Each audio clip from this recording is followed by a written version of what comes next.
Jadi, membatasi angan-angan merupakan salah satu hal yang paling bermanfaat bagi hati.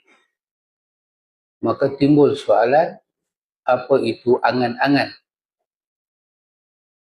Apa itu angan-angan? Al-amal.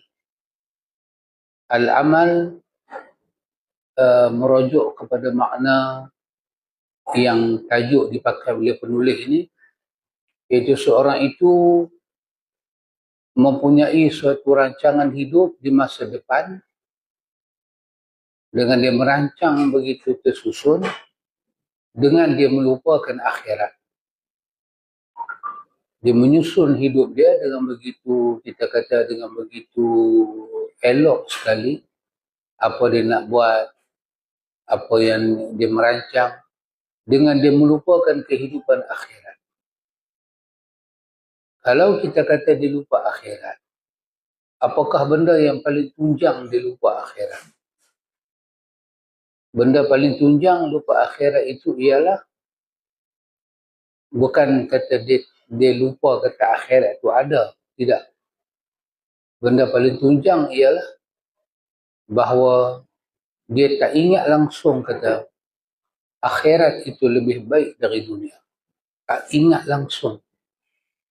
Masa dia duk plan hidup dalam dunia untuk diri dia, untuk anak pinak dia, keluarga dia, dia menyusun untuk harta benda dia, tak teringat langsung dalam kepala dia menyatakan akhirat itu lebih baik dan lebih kekal dari dunia.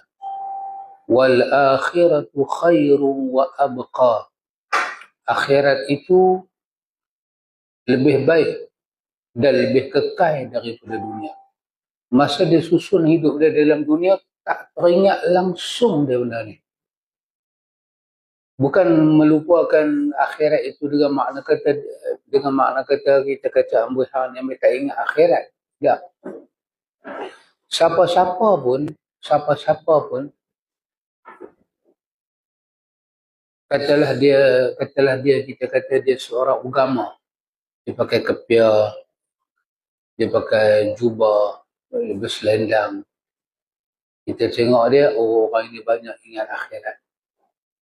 Tapi kalau dia tak boleh kata, dia terlupa seketika